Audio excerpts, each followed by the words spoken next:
Feeding those who are hungry takes precedence over a strict adherence to the law. Jesus gives priority to giving, preserving, restoring, and saving life. Was Jesus a lawbreaker or a law abider? Well, you probably remember me saying, as we've begun this series in the Gospel of Luke, that over and over and over, Luke wants to make sure we understand that Jesus is parents, and then he followed every expectation of the law. He followed what the law said, what purification rites and what sacrifices and what moments and celebrations they were supposed to be involved in.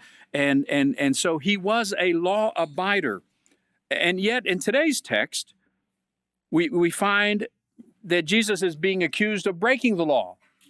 And on two different occasions, at two different moments on the Sabbath, he was breaking the law. In the previous chapter, Jesus has already, in chapter 5, he's had conflict with religious leaders because he forgave the sins of a paralyzed man. He ate dinner at Matthew, who was a tax collector, ate dinner with Matthew's friends and fellow workers, with sinners at Matthew's house. And then there was a confrontation about fasting. So today's text continues in this series of ongoing confrontations and challenges that he's having with the religious leaders of the day. The accusation that they bring to Jesus in this text is that he was breaking the Sabbath law. Now, the law about the Sabbath is pretty straightforward. It's the fourth of the 10 Commandments, and basically it says, keep the Sabbath holy by not doing any work. Well, that led to the question, what does work mean? What's included when you say work?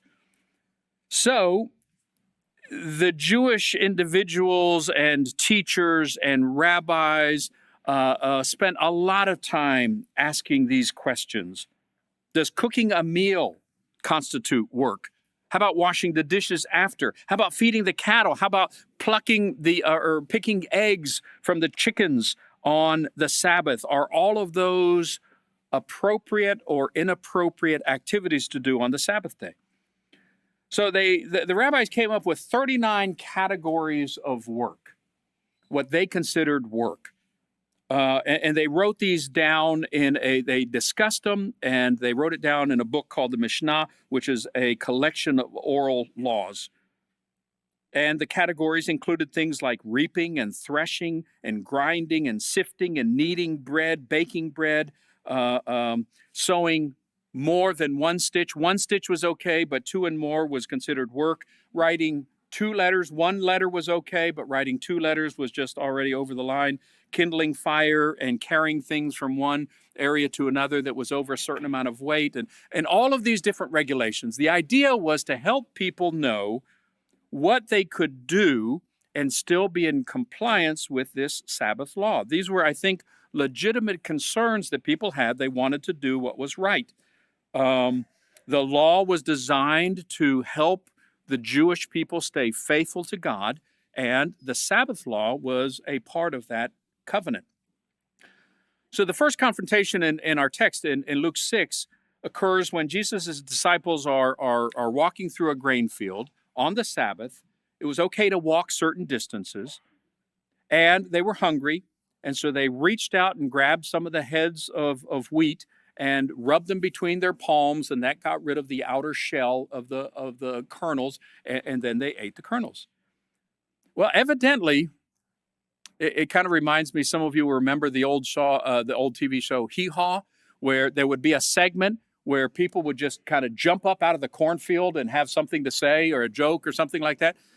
Where did these Pharisees come from that they were watching Jesus in the middle of this wheat field? Well, they might have been with Jesus. They might have been part of his entourage. They might have been scoping out where he was going to be. But regardless, they see him and they accuse him of harvesting grain on the Sabbath, which was, according to the Mishnah, inappropriate, not acceptable, and against the law. Jesus' response is kind of interesting in what he doesn't say and then what he does say. He doesn't say, well, I'm going to quibble with you on what the definition of harvesting is because they just grabbed a couple grains. He doesn't argue about what work means. Rather, he goes to the Old Testament and pulls out a citing, a text or a story where David himself, who was the precursor and the model for the Messiah, Jesus came as the son of David. And the example was, well, David did what was inappropriate. And so I, as the Son of Man, who is the Lord of the Sabbath, also have the right to then also do what I feel is necessary for the sustenance of my disciples. They were hungry and they needed to eat, and there was food. And so Jesus allowed them to eat. Earlier in chapter 5, verse 24, Jesus stated that he was, as the Son of Man, he had authority on earth to forgive sins. And now in chapter 6, he states that he is the Lord of the Sabbath and he has authority over the actions that take place on the Sabbath. Jesus, being God, has the right, the responsibility, and the authority to do what others don't. Now, he's not suggesting that we can just, or anyone should just willy-nilly break the Sabbath. But what he does is he focuses specifically on what does it really mean to keep the Sabbath.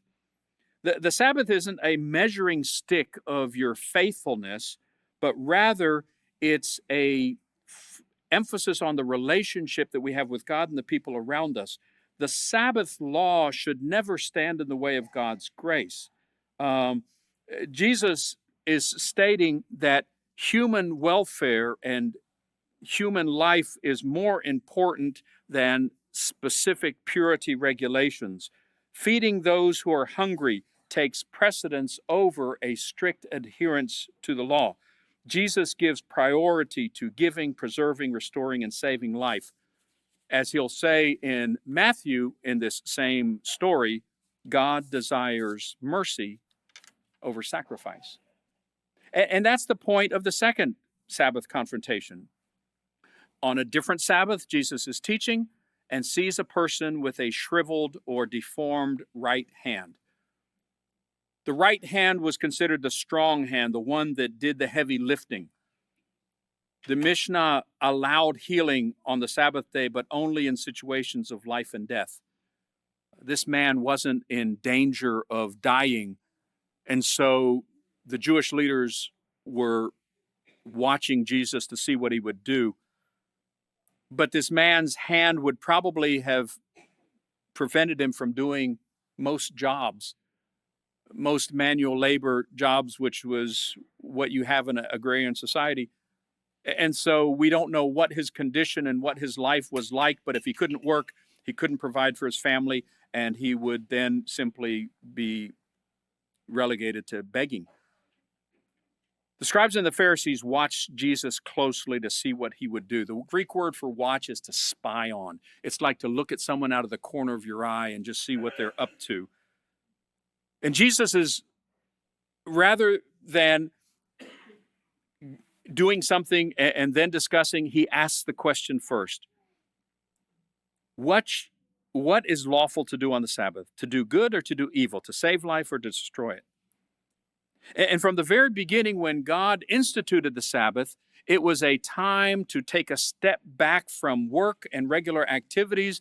When he gave the Sabbath law to the Israelites, they were coming out of slavery. And when you're a slave, you have no days off. There is no rest. And God was saying, as part of this covenant relationship, there will be time for you to have downtime, for you to have time to spend with God, to be with your family, to do things in a different way.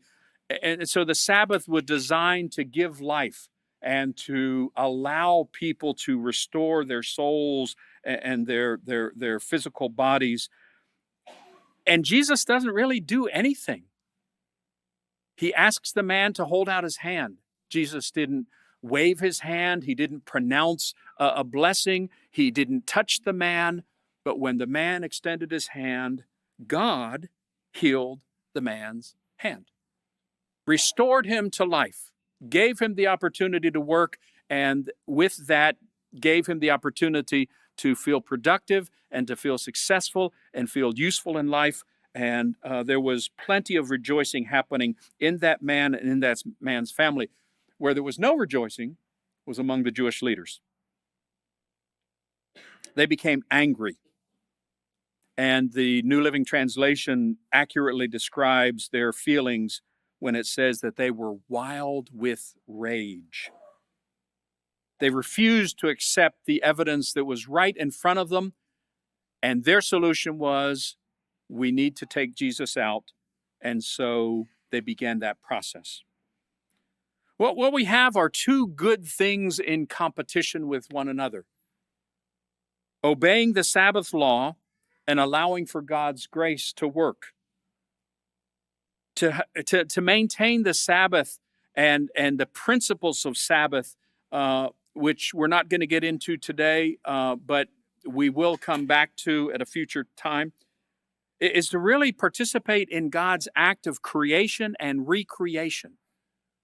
The Sabbath is based on God's activity in creation, and He gave us the Sabbath as a way to recreate our lives on a regular basis, to find rest from the hyperactive 24/7 world we live in, where there's always news, there's always purchasing, there's always buying and selling, there's always work, and the Sabbath, or a time of Sabbath, is a way to disengage from those things. Jesus is beginning to sense the oppression around him. And so the next thing that he does in chapter 6 is he needs to build his base. And he wants to choose his band of brothers. And whenever he had something really important to do, the first thing he did was to spend some time in prayer. And that example was carried over into the early church. And throughout the book of Acts, we see that before leaders were chosen, before individuals were commissioned, there was a time of prayer. And it's interesting who he chooses. This is after a night of prayer. I don't know how many people were in the group that Jesus was considering. Maybe 20, maybe 50. There were thousands of people following him at different points in his ministry. He intentionally chose specific individuals. And he intentionally chose a diverse group. People from different economic stratas, from different political views, from different occupations. This was not a homogeneous club. There were fishermen. There was a tax collector who worked for the government. There was a zealot who was a freedom fighter whose goal in life was to take down the government. And then there were others that we don't know much about. Luke tells us that they were disciples, which means learners. And they were learning what it means to follow Jesus. And Jesus felt that one of the ways he could teach them a lesson about what it means to be followers of Jesus is to include these diverse, different, and at times opposing people in the same group. They were learning what it means to love, accept, forgive, and tolerate one another and their differences. And they did it under Jesus' watchful care. I see three priorities that come out from this text that I think are important for us as we consider what our place in this world today looks like. The first priority that Jesus shares with us is mercy over blind obedience to rules and regulations. Jesus followed the rules, except when those rules hurt people. And then he focused on mercy and grace. And I think that's a principle that our world needs today as much as any other time in history. Mercy over blind obedience to rules and regulations. A second priority that I see in this text is that Jesus focuses on inclusion over marginalization. Jesus' band of merry men, if you want to call it that, included two brothers that could have been called hotheads. Sons of thunder, they were called because of their emotional condition or their emotional bent. There was a political zealot. There was a government lackey. There was a future thief and traitor. And Jesus intentionally brings these people together into this group of his disciples so that they can learn how to love and appreciate one another in spite of their differences. In certain circles, each one of these individuals might have been marginalized and been cast out as unacceptable, but Jesus includes them because he has a higher purpose in mind. Mercy over blind obedience, inclusion over marginalization, and third, unity over separation. Rather than trying to work with each of these groups, potentially warring personalities separately, he brings them all together. Church growth has what's referred to as the homogeneous unit principle. Donald McGavran discovered that people tend to want to join something when they look like all the people that are there.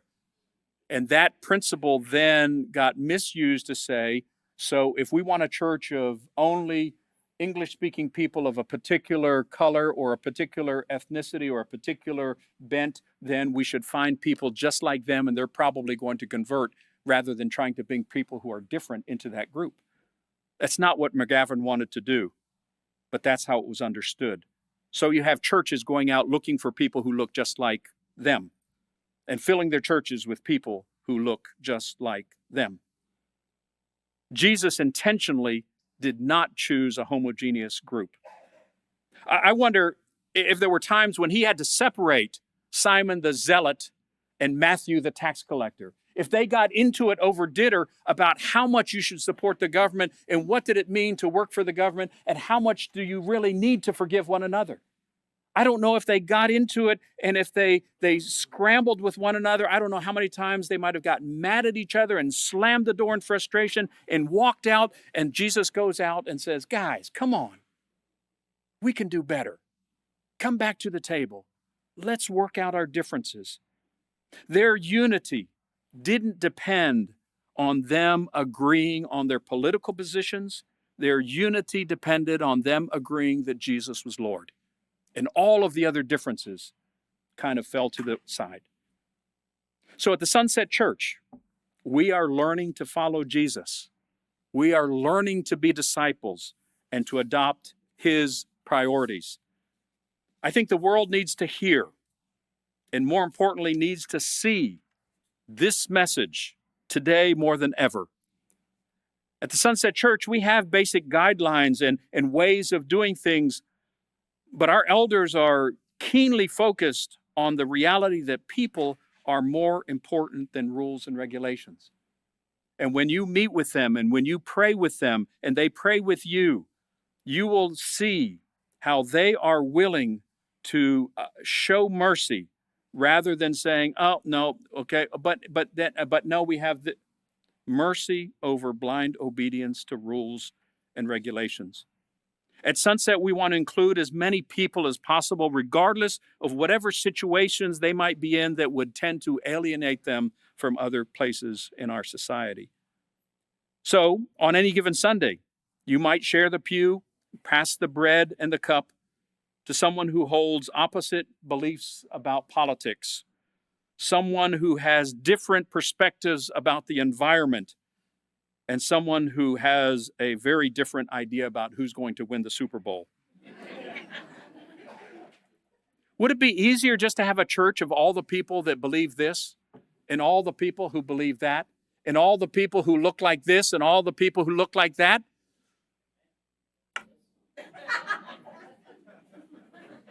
We'll talk later, brother. Yeah. Would it be easier? Maybe. Is it what God wants to do? Not a chance. Not a chance. Because I'd be in a church all my. How many half Koreans do you know in this country? In this city? In this church? One. That's right. Thank you. Yeah. I'd be my own church. That's what the world wants to do. That's not how we see it. Our mandate comes from God, not from the structures or the organizations of this world. We give priority to people's relationship with God and their relationship with this church, and as individuals who have been adopted into God's family. We have an opportunity and even more of responsibility to show the world a better way, to show them Jesus's way. And that bleeds out in every aspect of our relationship.